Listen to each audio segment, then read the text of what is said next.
Welcome to ME335 video lecture for October 4th, 2019. We will start off with one more example of a passive circuit before we move on to active circuits and start to discuss operational amplifiers. Okay, so I've brought in another circuit, and the one thing that you'll notice is that there, right here, is a current source. And it works, of course, very similar as an input to our circuit, but there'll be just a few different things, as you'd expect, between current sources and voltage sources. I have also labeled nodes A, B, and C. Of course, you should recognize that maybe A is not needed, although we may not necessarily know what the voltage is at A, and therefore it's a good idea to label that as well. We do, of course, know the current through node A, and as expected, the current through I1 is going to be the same as the current in I2. So I'm going to just change my color right here. And I'll maybe use red for the time being, but I can start to label the current right here, which is going to be I2. Down here will be I3. I'll label this guy I4. I5. I6, and I7. So we've labeled all the components. They came with the circuit by themselves. We labeled the nodes, and we labeled all the currents, and now it's time to find all the equations for the different currents. Well, let's start off with I2, and it is nothing more than the current through the resistor. So that's going to be VA minus VB, all divided by R2. We have I3. That's going to be the current in the capacitor. And so we know that the equation is going to be C3 times dVB, I'll put it right here. It could be V3 as well. dt, and of course we could have done VB dot. I'll do this for a little bit. We have I4, which is another current through a resistor. Those are pretty easy.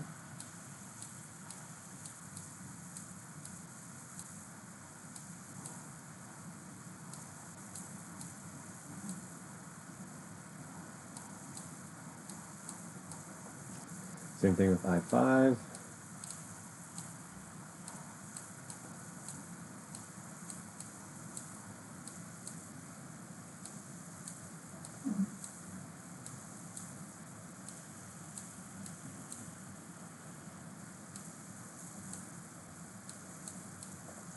Then we have I6.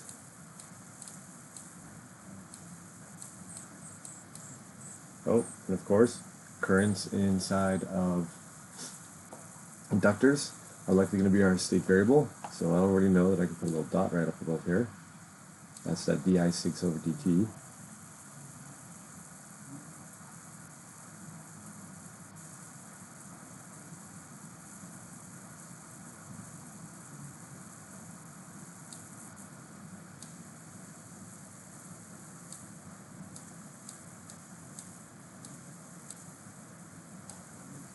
And same goes for I7.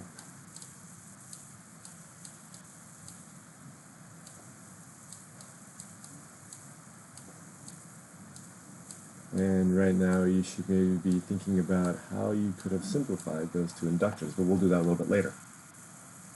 Okay, so now I have all of my individual current equations, and now I can go back to my nodes, A, B, and C, and I can write out the equations from KCL.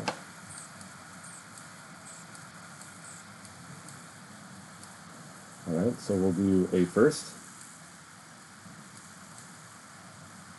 And it's nothing more than this input of I1 is equal to I2. All the inputs on the left, all the outputs on the right is one way of calculating this, or the sum of all the currents at that node is going to be equal to 0. And next to node B, exciting, but all the inputs are I2, and all the outputs are I3, I4, and I5.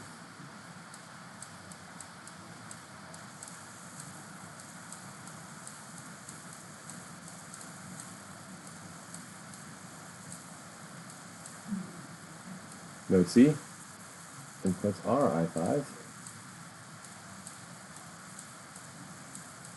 and we have, of course, I6 leaving and I7 leaving.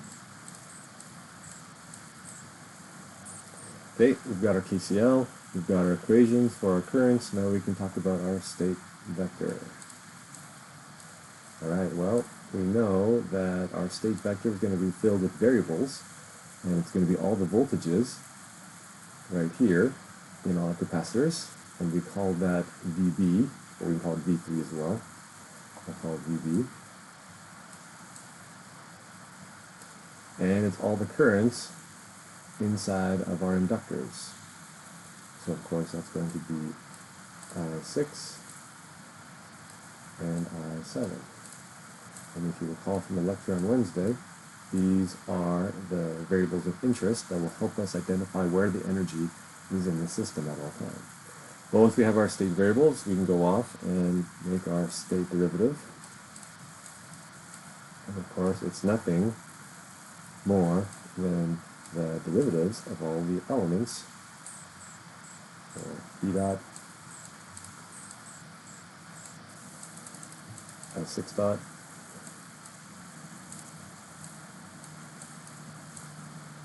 and I7 dot. And of course, we're after all the functions, okay? And they can be, of course, functions of three things. The state vector itself, so I'll just put SV right here, okay? It can be this guy, those two things. It can be all constant terms. I'll actually write out constant. These are the things that are not going to change over time, like the inductance of the inductors, the capacitance of the capacitors, the resistance of the resistors, and then all the inputs. In this case, we have one input.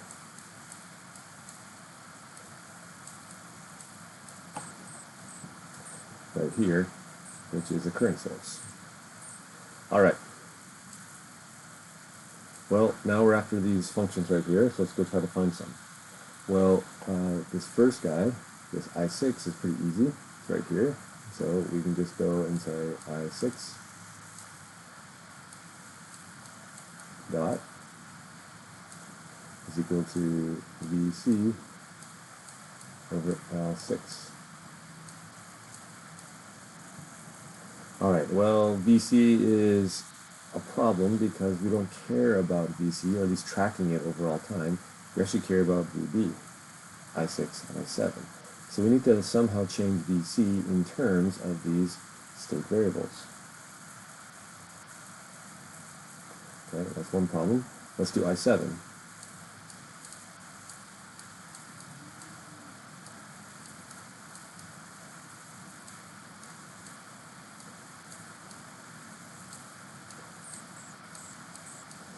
Okay, same sort of problem. We've got VC. It needs to be in terms of these state variables.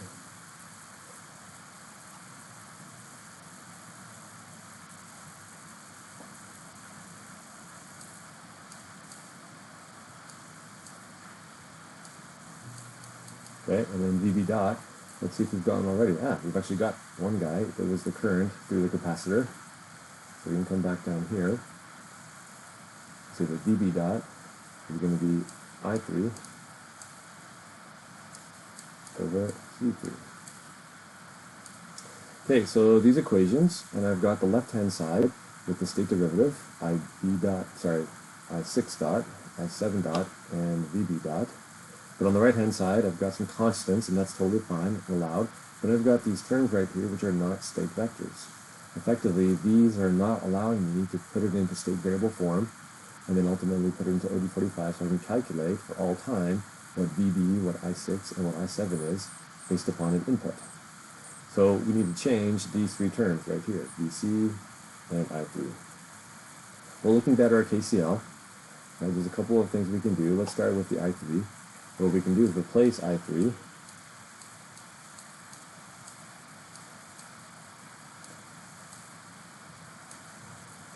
with I2 minus I4 and minus I5.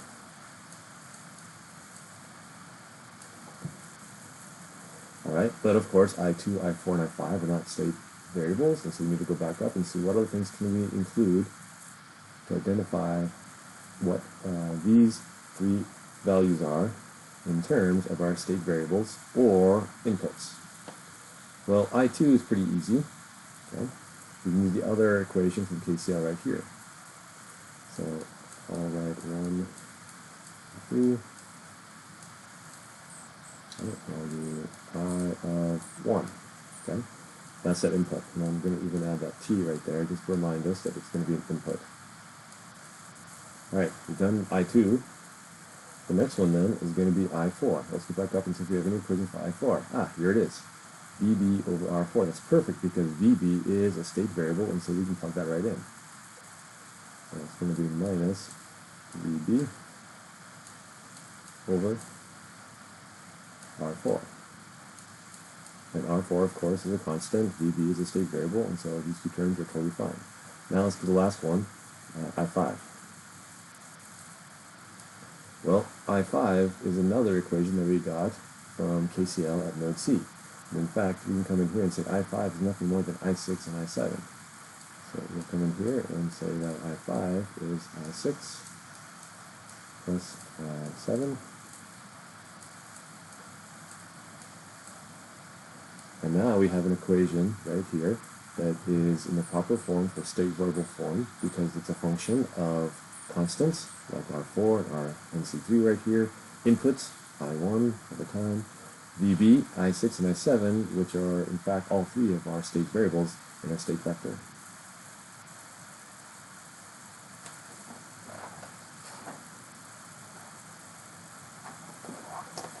Alright, now coming back up here, we got to replace VC. Well, let's go back up to our chart right here and see if we can think about what the voltage at VC would be. Well, the voltage at VC, okay, would be the voltage at VB by going up from ground through the resistor, or in fact through the capacitor, the voltage increase, and then the voltage drop down from B to C. Okay? So if we have this voltage, okay, which is actually a state variable, that's great. And we can calculate the voltage across R5, which can be known because we can calculate I5 in terms of state variables down here. We already did that once before. We can calculate the voltage up and the voltage drop down to C, and that then can be a voltage in terms of state variables and other nodes. Alright, let's go off and do it.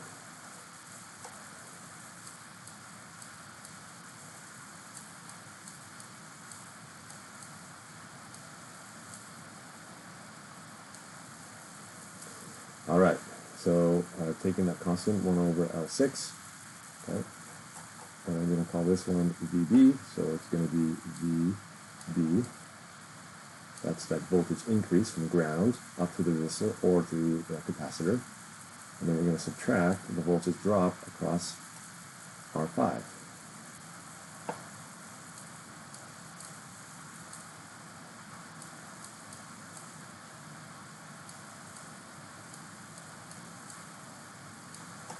Okay, we're now left with the same sort of problem, where now we have I5, but of course we just did this replacement beforehand, so I'll rewrite this one equation in state variable form.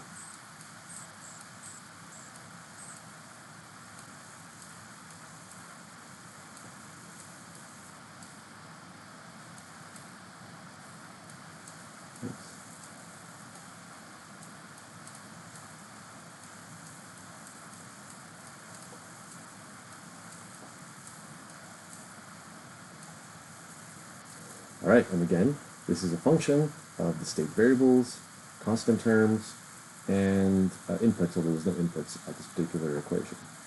Alright, well we're left with this last equation for I7 dot. And of course, you'll recognize that it's very similar. So we'll come in here and just write it out because we have already calculated what BC is. It's UV minus R5 R6 plus R7.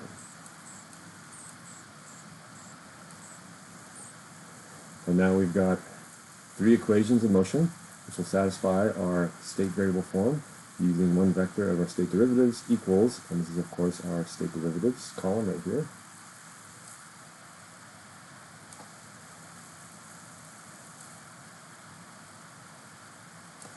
And it's going to equal this guy right here, this guy right here, and this guy right here. And by now you probably recognize that, well, oops, I even made a mistake, because I got excited about combining these inductors. This is actually outside of it here. Alright, and now probably what you've been thinking about the whole time is that these two equations for I6 and I7 are so similar, okay, that perhaps they could be combined, and that's as expected, because now what we have up here is that we have two inductors in parallel. So we can actually combine these two into one effective inductor. And if you recall, L1, L total, okay, it's going to be 1 over L6 plus 1 over L7. And at the end of the day, of course, when you cross multiply and so on and so forth, you're going to get 6 times L7 over the sum of those two.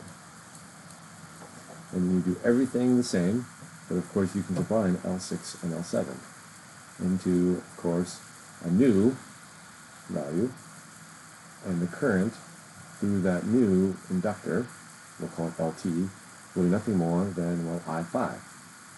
And so you have the new equation right here for these guys, and effectively it'll be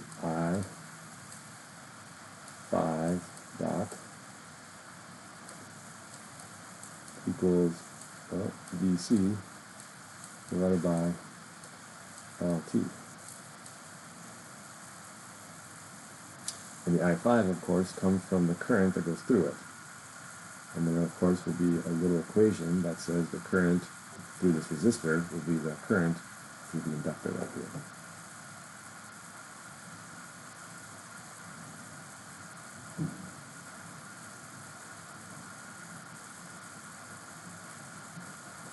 So last thing that I want to mention, that if you have a lumped model, you can ask yourself, well, how many state variables would be required in this particular case?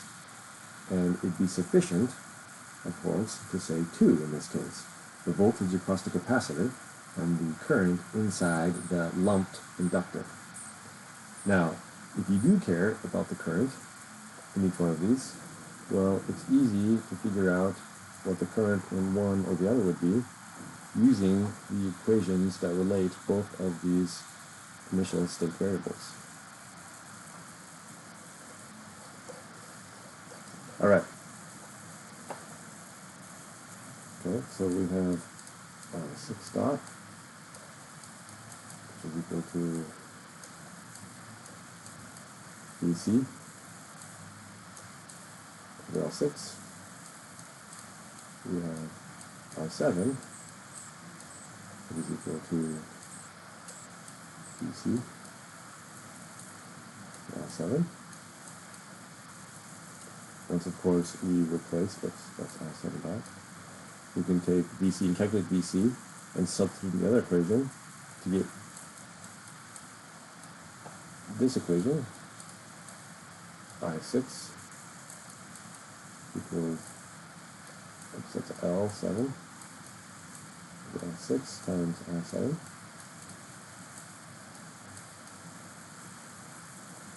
And so we realized that then I6 and I7 are not independent, and as a result, we only need two states to identify all the energy of the system. And even though there's three components, the energy in L6 and the energy in L7, of course, are linked to this equation right here. We can, of course, add dots above and below, but it would still hold. As a result, then, that second equation, let's call it I7 dot equal 1 over I7 dot VB from before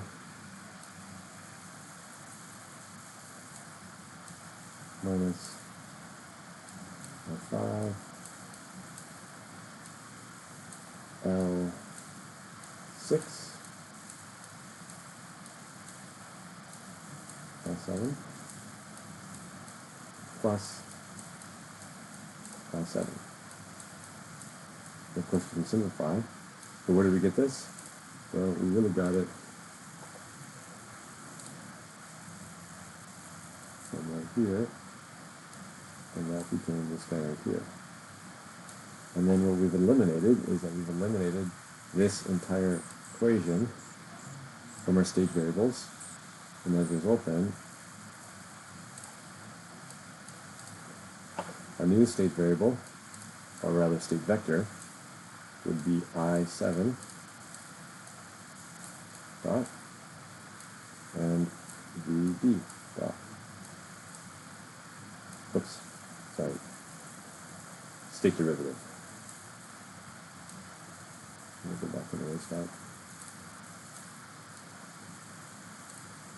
This is our state derivative right here.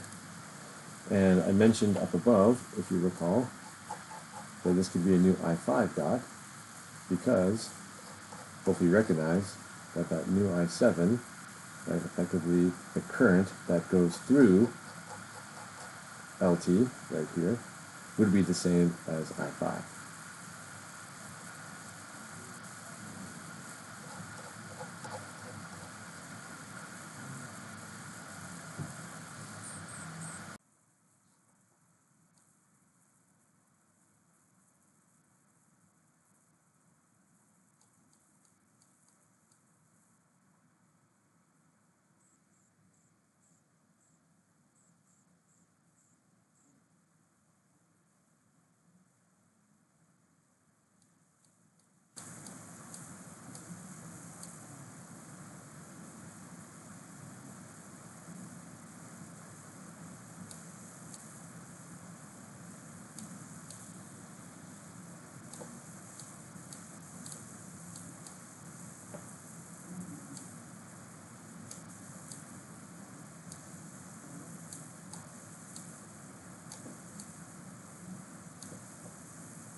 Alright, here's my circuit. I've labeled all the components, and now I'm going to go off and label the nodes.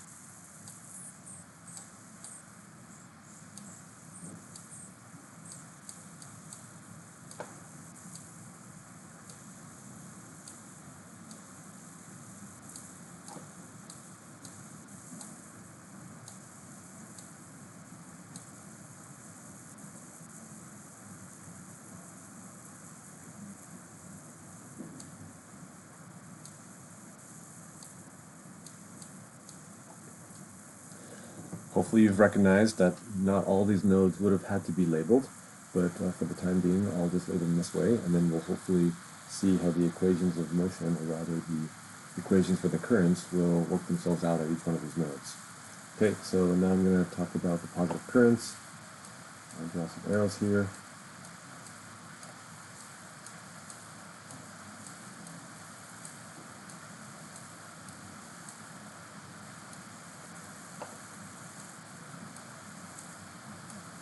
These are all assumed positive, but you'll recognize that maybe some of them are going the other way.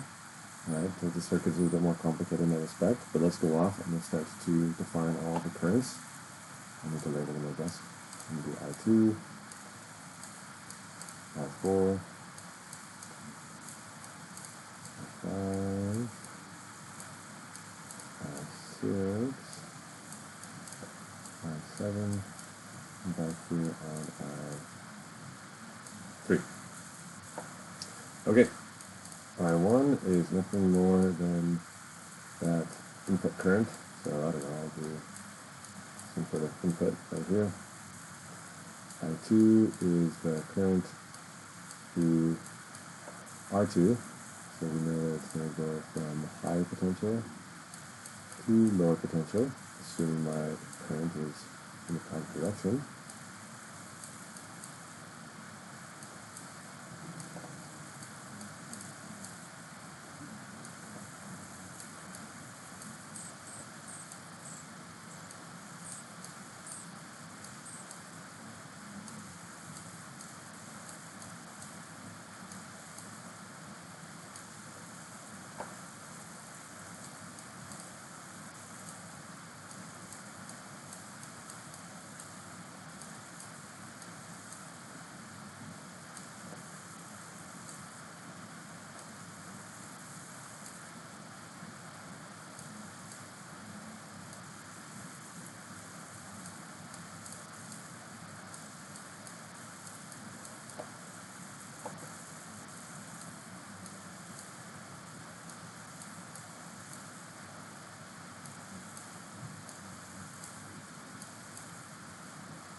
Which would equal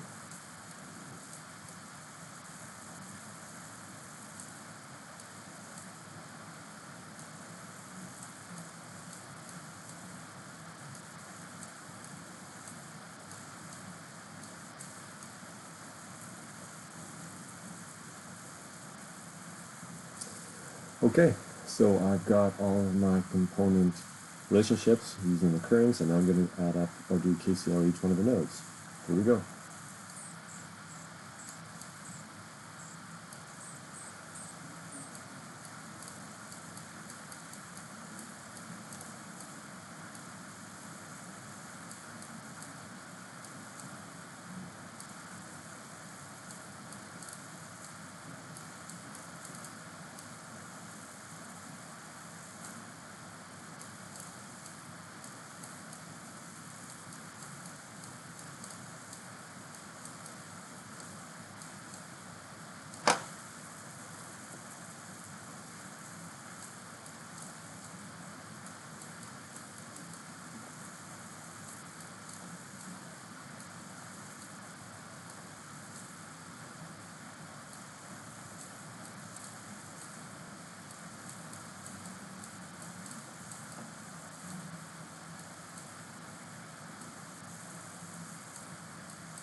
Okay, we've got a bunch of node equations right there. Hopefully you can see that there's lots of really trivial ones. In fact, A, D, C, and F all have really trivial nodes, although those might be useful later on for making replacements in state variable form functions. Let's talk about our state vector right here. Okay, and of course you can just count up all the capacitors, and there's 2 of them. And count up all the inductors, there's 1 of them, so we're going to expect 3 different variables inside our state vector. We can perhaps combine things using impedance, but we'll hold off on that for a little bit longer. And we will calculate that V4, or rather VB, okay, the voltage drop across the capacitor, C4, is going to be one of our state variables. We have C5, okay, and I'm going to actually call it V5 right there for a second. The voltage across the capacitor, okay, and of course I recognize that it's actually going to be VB minus VC, which is equal to that V5. Leave it as V5 here for a second, the voltage across that capacitor. And then we also have, well, current I7.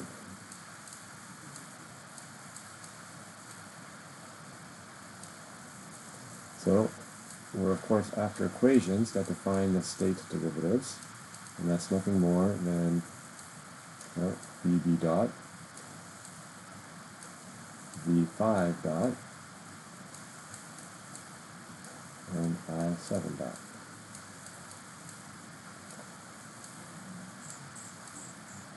Okay, let's go out and try to find equations that satisfy these.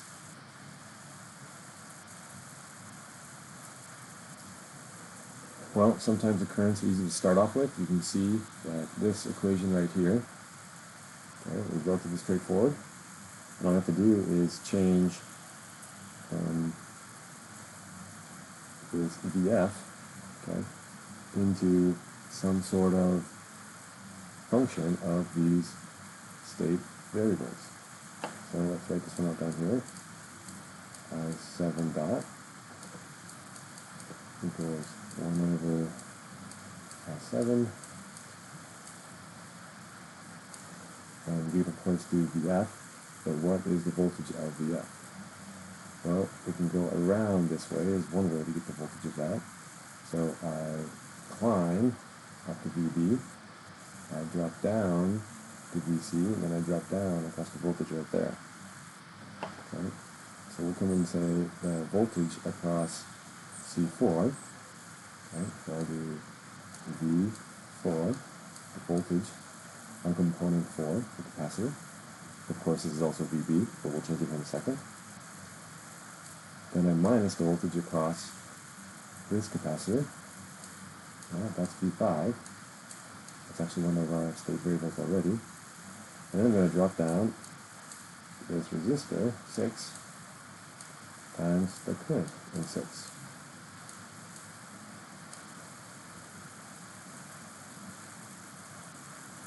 Well, this is not in state variable form yet. I need to replace some of these values.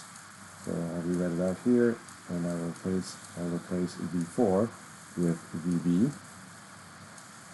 Okay, I can keep V5. Right, and I need to replace this I6. Well, I6 is just I7 according to a KCL at node F. So pretty easy to get this one. I'm done with the first of 3 equations that satisfy the derivatives of my state variables. Alright, well I've got 2 more left. Let's see what I can do. Let's try to find VB.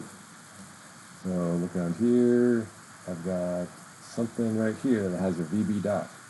Alright, well let's write it down here in state variable form. VB dot is going to be I4 over C4. Of course, I4 is not one of my state variables. I'm going to replace it.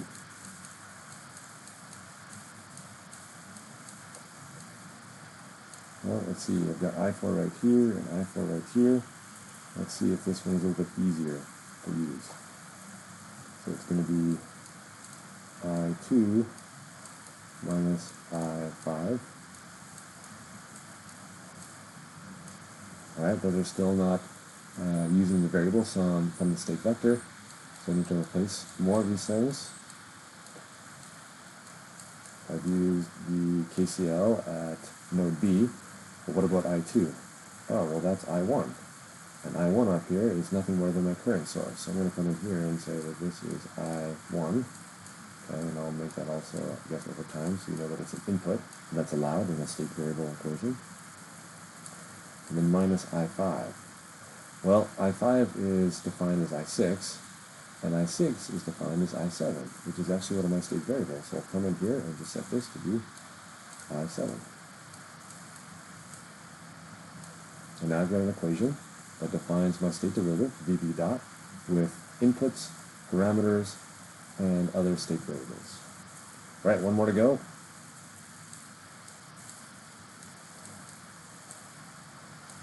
V5 dot. Well, V5 dot, as mentioned before, is actually the voltage drop from VB to VC. And that's this equation right here.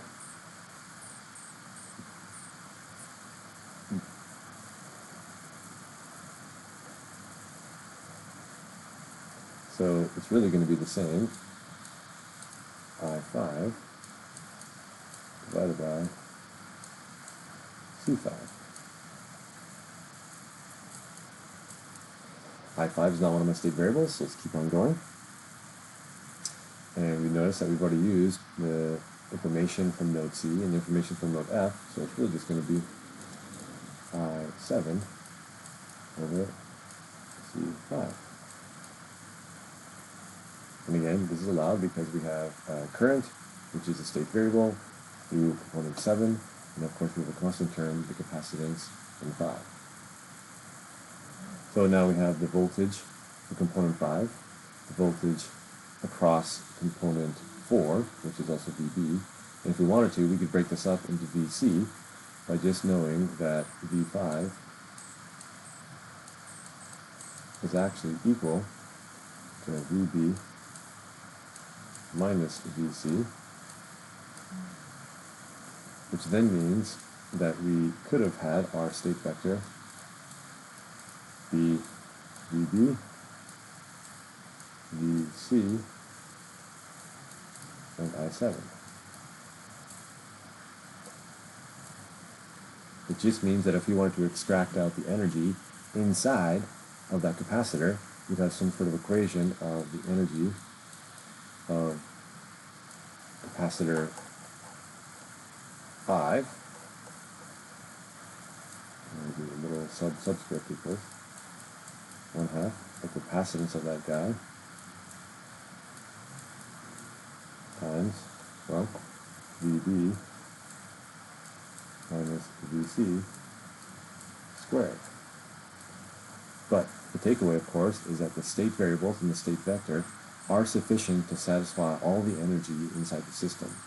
It just depends on if you look at the voltage across of it, or if you look at the voltage at C with respect to B, which of course would give you the voltage across the capacitor.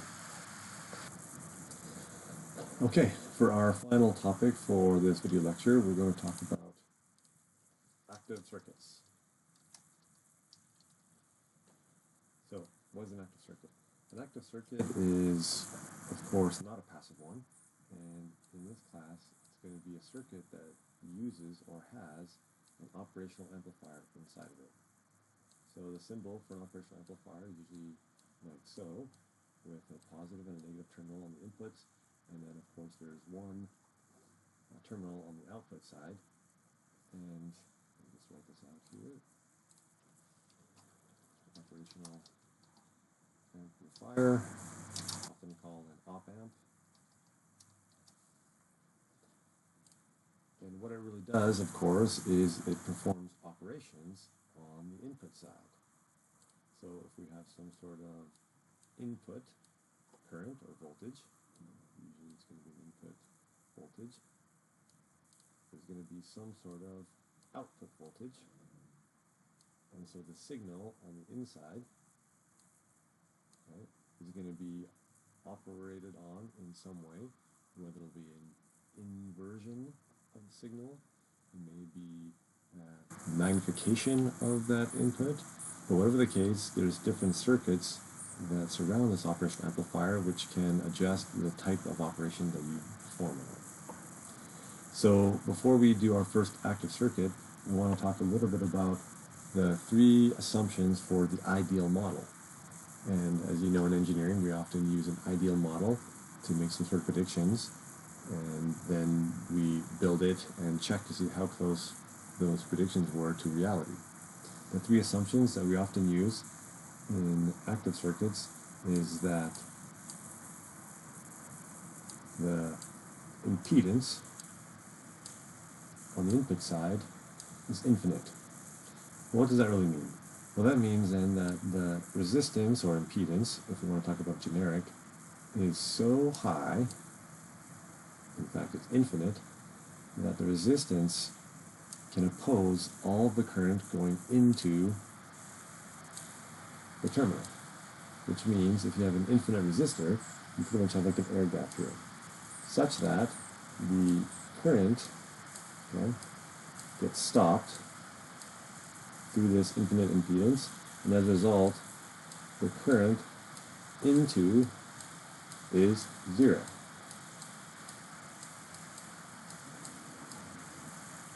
Alright, what does that mean? Well, effectively then, because of the assumption that infinite impedance is existent on the inside of the operational amplifier, we assume, and I'll just reverse these guys here, I'll do the positive terminal here and negative here, just to show you that it's going to be the same. This current right here, and I'll call it I negative, and this current right here is I positive, are both equal to zero because at this node there's infinite impedance, such that I negative equals I at the positive terminal, which equals zero.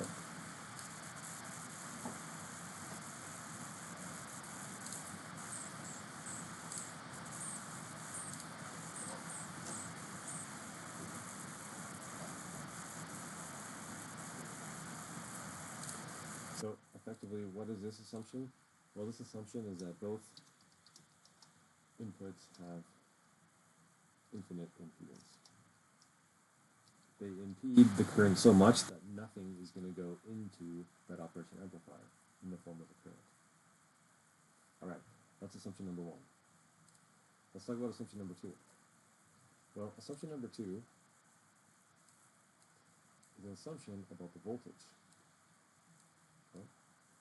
So, if we have V at the negative terminal, okay, I'll draw a little dot here, and if we have V at the positive terminal, I'll make this positive negative terminal, and we have some sort of V out, okay, we make the assumption, and I'll draw it right here, that the op-amp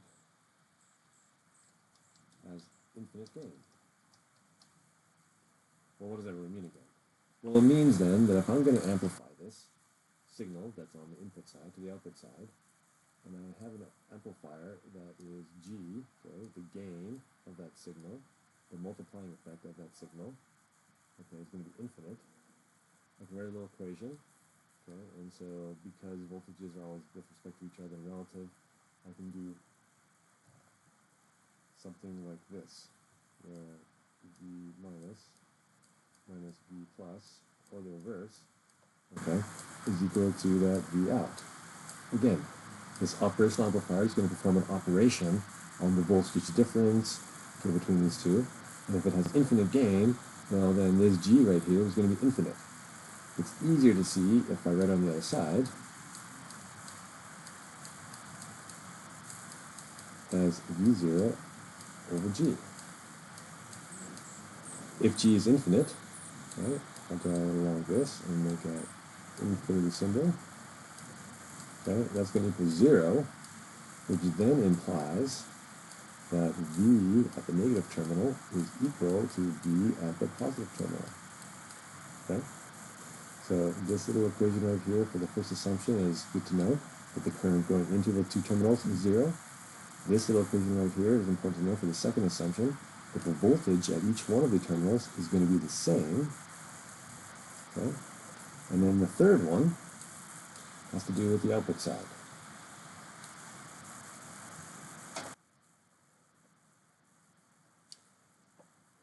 last assumption that we use is that the op-amp has zero output impedance.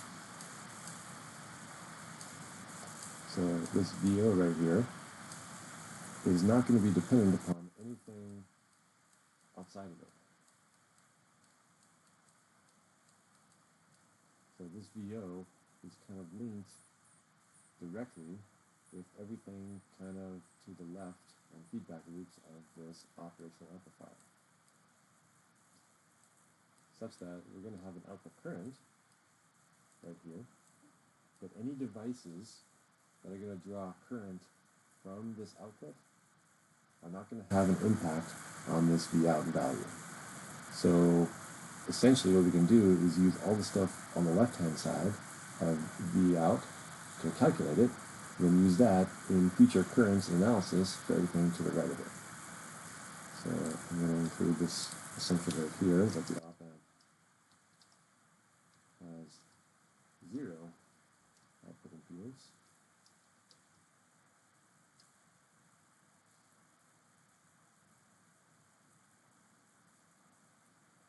And again, reminding you that this voltage then is not going to be dependent upon anything else to the right of it.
All right. Now KCL at B. Well, we don't necessarily know what the output current is going to be. Okay, so maybe that's not necessary, but let's see if we can use just the Vout, because we know that that's going to be the voltage maintained by the operational amplifier according to that third assumption.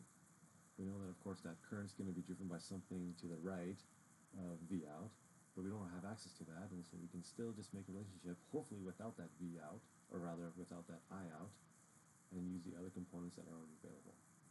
So let's write the equations about A. So I1, of course, is going to be, voltage at VI minus the voltage at A, all divided by R1. That's going to equal the current into the negative terminal. And by the first rule, we know that the current is going to be 0 into the amplifier. And then we have I2, which is again going to be VA minus VB, all divided by R2. Okay, well, we have some voltages at A. Let's talk about that one. So according to the second rule, we know then that the voltage at both of these terminals is going to be equal because we assume infinite gain for a feedback looped operational amplifier. Since the positive terminal is linked to ground, we know that this voltage at VA also has to be 0. So that to be 0, which means this is also 0. And we know that VB is, well, the voltage on the output side of our operational amplifier. So we can rework this equation by having V out equal to VI times R2 divided by R1, and then don't forget the negative sign. This guy right here. So this equation, as you'll notice, is a static equation.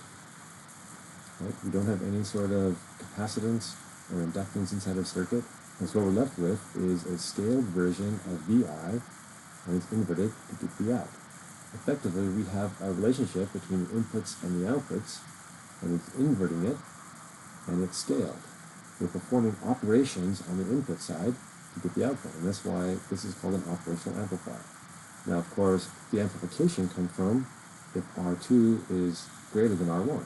So if R2 is twice as large as R1, we're going to amplify the signal, of course after the negation, by 2.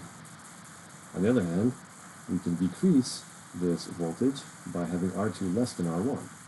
And so we can perform lots of interesting applications or operations on the input signal to then hopefully have an output signal for what we want to drive, whether it's a robot or a machine of some sort, or your car, or what have you. We can use operational amplifiers to modulate, adjust, negate, invert, and do lots of even integration and derivatives of the input signal. We'll continue our discussion of operational amplifiers on Monday, but you can start to attack the homework by using these 3 rules of having the input current into the operational amplifier both be 0, the voltage at the input and at the input terminals, that both the negative and positive are the same, assuming a feedback connection between the input and the output, and the point on the output side, due to 0 outputance or 0 impedance on the output side, is going to result in a V out always on the output terminal. Okay, we'll see you on Monday.